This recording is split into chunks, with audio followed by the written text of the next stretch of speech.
여러분 안녕하십니까? 지난 시간에는 고전학파의 일반 균형에 대해 설명했습니다. 오늘은 다시 총공급곡선으로 돌아가 기대부가 단기 총공급곡선에 대해 설명하겠습니다. 슬라이드의 식은 기대부가 단기 총공급곡선의 식입니다. P2는 P의 예상물가를 의미합니다. 이 식은 예상물가가 실제 물가와 달라 예측의 오차가 일어날 때 총 산출량은 완전 고용 수준과 괴리가 발생하게 되는 것을 시사합니다.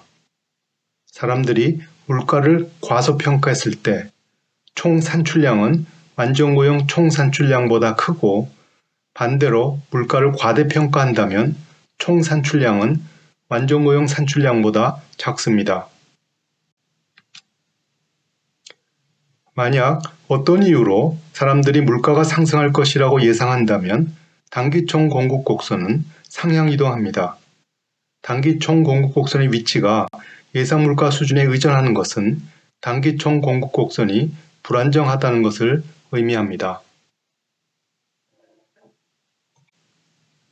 이 책에서는 기대부가 단기 총공급곡선의 식을 노동시장과 생산물 시장으로부터 새 케인즈 학파와 새 고전학파의 관점에서 각각 유도하고 있습니다.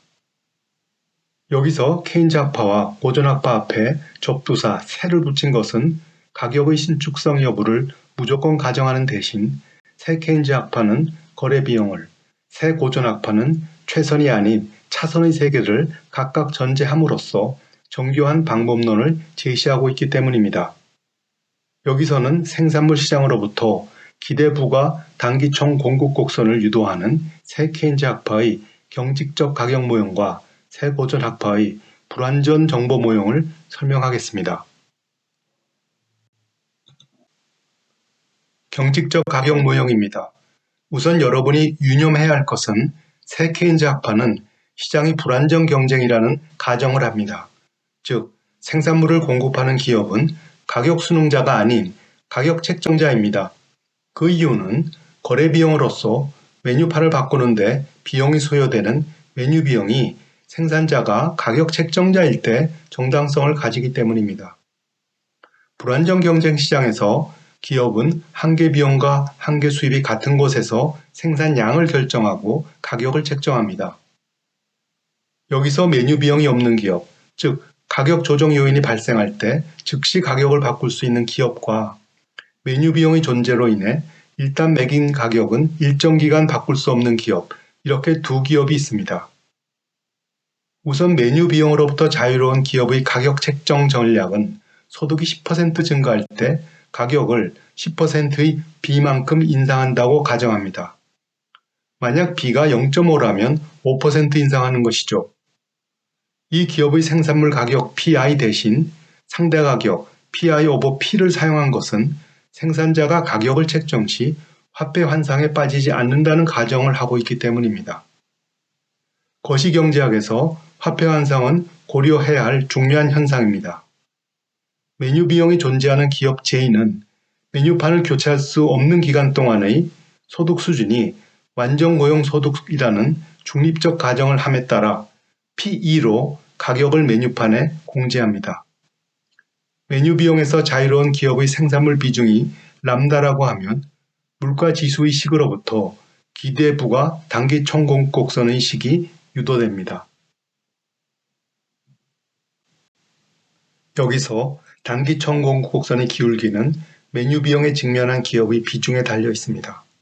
이 비중이 클수록 그 기울기는 작아지며, 만약 어떤 기업도 메뉴 비용으로부터 자유롭지 않다면 수평이 됩니다. 반대로 모든 기업이 메뉴 비용으로부터 자유롭다면 수직이 되어 장단기 총공급곡선은 일치합니다. 다만 이때 불안정 경쟁 시장 구조를 가정했으므로 완전 경쟁 시장의 경우보다 총 산출량은 작습니다. 새 고전학파의 불완전 정보 모형은 완전 경쟁을 가정했기 때문에 기업의 한계 비용이 가격과 같은 수준에서 생산물을 공급합니다. 마찬가지로 화폐 환상이 일어나지 않을 조건, 즉 PI 대신 상대 가격인 PI 오버 P를 사용합니다.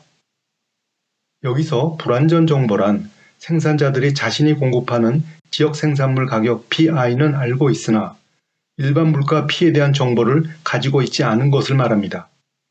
그러므로 생산자들은 지역 물가 PI로부터 일반 물가 P를 추정해야 합니다. 한계 생산 비용이 생산물의 증가 함수라고 가정하면 앞의 경직적 가격 모형과 유사하게 기대부가 단기 총 공급 곡선의 식이 유도됩니다. 기대부가 단기 총 공급 곡선은 예상 물가와 실제 물가 간 괴리, 즉 당초 물가를 과소 또는 과대평가했는지 여부가 고용과 총 산출량이 완전 고용 수준보다 큰지 여부를 결정하는 인과관계를 가지게 합니다. 왼편 그림은 분기별 경제 성장과 실업률의 관계, 즉 오쿤의 법칙을 보여주고 있습니다. 비록 실업률과 고용이 1대1의 대응 관계를 가지는 것은 아니지만 긴 표본 시간대에 걸쳐 두 변수가 부의 상관관계를 가지는 것은 기대부가 단기 총 공급 곡선의 함의와 일관성을 가집니다. 한편 오른편 그림에서는 고용이 증가할 때 실질임금도 높아지는 추세가 관철됩니다. 이와 같은 실질임금의 경기 동행성은 기대부가 단기 총 공급 곡선과 상충됩니다. 임금계약 모형이나 비대칭적 정보 모형과 같이 실질임금이 하락할 때 기업은 고용을 늘리려 하기 때문입니다. 즉 실질임금은 경기 역행적인 것이죠. 메뉴 비용을 가정한 경직적 가격 모형만이 두 변수 간 경기 동행성을 암시하고 있습니다. 그러므로 기대부가 단기 총 공급 곡선은 경기 변동을 설명하는 데 한계가 있으며 이를 보완하는 이론이 필요합니다. 이 교재의 후반부에서 설명하도록 하겠습니다. 이 연습 문제는 비대칭적 정보 모형을 여러분이 직접 확인하는 문제입니다.